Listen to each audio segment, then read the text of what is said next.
আসসালামু আলাইকুম। বিসমিল্লাহির রহমানির রহিম। আমাদের প্রিয় নবী হযরত মুহাম্মদ সাল্লাল্লাহু আলাইহি সাল্লাম দীর্ঘ 23 বছর যুদ্ধ বিগ্রহ, কত দুঃখ, কত কষ্ট, কত যন্ত্রণা সহ্য করে এই কোরআন আল্লাহর কাছ থেকে এনেছেন। আল্লাহ রাসূল সাল্লাল্লাহু আলাইহি সাল্লামের উপর কোরআন নাযিল করেছেন। সেই বিদায় হজ্জের মাধ্যমে আল্লাহ রাসূল বললেন যে ওনার দায়িত্ব উনি শেষ করছেন এবং সাক্ষী রাখছেন। আল্লাহকে বলছেন সাক্ষী, রাসূল এবং উপস্থিত জনতাকে বলছিলেন, সাক্ষীর কথা বলছেন যে তারা বলছিল, তাদের কাছে বলছিল যে আমি কি তোমাদের দিনকে পূর্ণ করে দিতে পেরেছি? বলছে জি পেরেছেন। সেই দিনের যে বিধান আল কোরআন, দুঃখের বিষয় হলো সেই আল কোরআন আমরা জানি না, বুঝি না কি দিয়েছে বিধান আমাদের ভিতরে। আমরা শুধু পড়ি, নামাজে গিয়ে পড়ি, সূরা পড়ি, শুনি, কিন্তু বুঝি না কি এই সূরা মানে। তো আল্লাহ তাআলা বলছেন এটা হলো জীবন বিধান, এটা হলো আমার উপদেশ। আল্লাহ বলছে তোমরা এর বাহির থেকে কোনো কিছু অন্য মাওলানাদের উপদেশ গ্রহণ করো, তোমরা আমারই উপদেশ মতন চলো, অথচ এই উপদেশ আমরা জানি না। আসুন পবিত্র কোরআন থেকে আল হাজ এর বাংলা অনুবাদ শুনি। বিসমিল্লাহির রহমানির রহিম। হে লোক সকল, তোমাদের পালনকর্তাকে ভয় করো, নিশ্চয়ই কিয়ামতের প্রকম্পন একটি ভয়ঙ্কর ব্যাপার।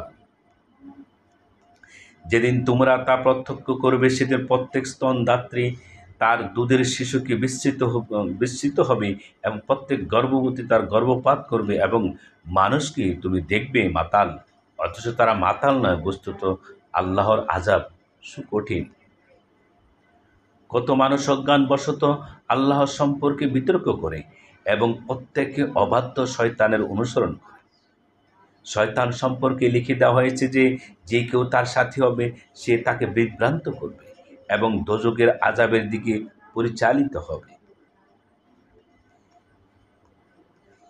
হে লোক সকল, যদি তোমরা পুনরুত্থানের ব্যাপারে সন্দিগ্ধ হও, তবে ভেবে দেখো আমি তোমাদেরকে মৃত্তিকা থেকে সৃষ্টি করেছি, এরপর বীর্য থেকে, এরপর জমাট রক্ত থেকে, এরপর পূর্ণাকৃতি বিশিষ্ট ও অপূর্ণাকৃতি বিশিষ্ট মাংসপিণ্ড থেকে তোমাদের কাছে ব্যক্ত করার জন্যে, আর আমি এক নির্দিষ্ট কালের জন্য গর্ভে যা ইচ্ছা রেখে দিই।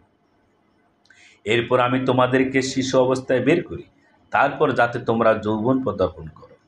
তোমাদের মধ্যে কেউ কেউ মৃত্যুর মুখে পতিত হয় এবং তোমাদের মধ্যে কাউকে নিষ্কর্মা বয়স পর্যন্ত পৌঁছানো হয়, যাতে সে জানার পর জ্ঞান বিষয় সম্পর্কে সজ্ঞান থাকে না।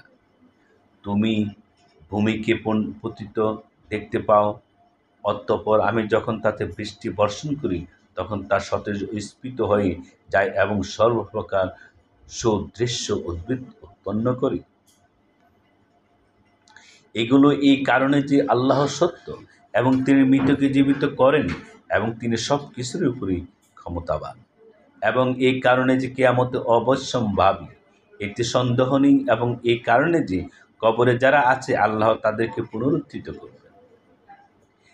কতক মানুষ জ্ঞান প্রমাণ ও উজ্জ্বল কিতাব ছাড়াই আল্লাহ সম্পর্কে বিতর্ক করে। সে পার্শ্ব পরিবর্তন করে বিতর্ক করে, যাতে আল্লাহর পথ থেকে বিভ্রান্ত করে দেয়।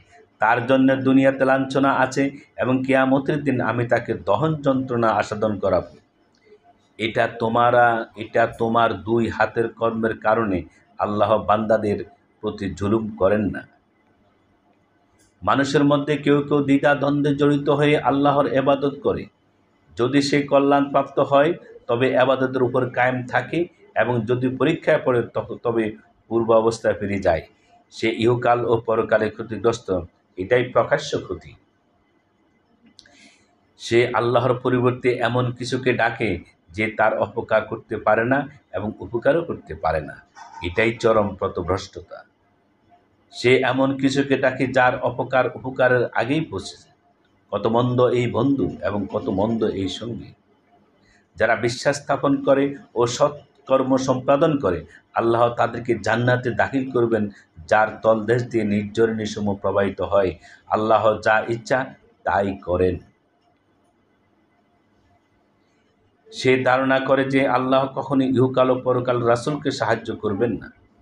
সে একটি রশি আকাশ পর্যন্ত ঝুলিয়ে নিক, এরপর কেটে দিক, অতঃপর দেখুক তার এই কৌশল তার আক্রোশ দূর করে কিনা।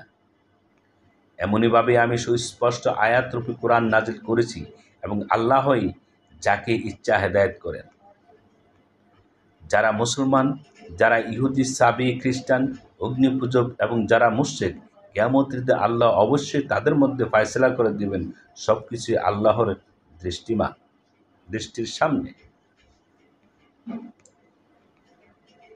তুমি কি দেখনি যে আল্লাহকে সিজদা করে যা কিছু আছে নবমণ্ডল, যা কিছু আছে ভূমণ্ডলে, চন্দ্র, সূর্য, তারকারাজি, পর্বতরাজি, বৃক্ষলতা, জীবজন্তু, অনেক মানুষ, আবার অনেকের উপর অবতারিত হয়েছে শাস্তি। আল্লাহ যাকে ইচ্ছা লাঞ্ছিত করেন, তাকে কেউ সম্মান দিতে পারেন না। আল্লাহ যা ইচ্ছা তাই করেন। এই দুই বিবাদী তারা তাদের পালনকর্তা সম্পর্কে বিতর্ক করে। অতএব যারা কাফের, তাদের জন্য আগুনের পোশাক তৈরি করা হয়েছে, তাদের মাথার উপর ফুটন্ত পানি ঢেলে দেওয়া হবে। ফলে তাদের পেটে যা আছে তা এই চর্ম গলে বের হবে তা এবং চর্ম গলে বের হয়ে যাবে।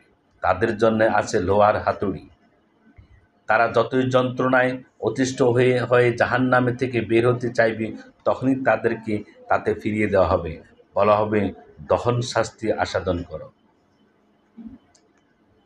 নিশ্চয় যারা বিশ্বাস স্থাপন করে এবং সৎকর্ম করে, আল্লাহ তাদেরকে দাখিল করবেন উদ্যানসমূহে, যার তলদেশ দিয়ে নির্ঝরিণীসমূহ প্রবাহিত হয়। তাদেরকে তথায় স্বর্ণ কঙ্কন মুক্তা দ্বারা অলঙ্কৃত করা হবে এবং তথায় তাদের পোশাক হবে রেশমি। তারা পথ প্রদর্শিত হয়েছিল সৎ বাক্যের দিকে এবং পরিচালিত হয়েছিল প্রশংসিত আল্লাহর পথপানে। যারা কুফর করে ও আল্লাহর পথে বাধা সৃষ্টি করে এবং সেই মসজিদে হারাম থেকে বাধা দেয়, যাকে আমি প্রস্তুত করেছি স্থানীয় বহিরাগত সকল মানুষের জন্য সমভাবে, এবং যে মসজিদে হারামে অন্যায়ভাবে কোনো ধর্মদ্রোহী কাজ করার ইচ্ছা করে, আমি তাদেরকে যন্ত্রণাদায়ক শাস্তি আস্বাদন করাব।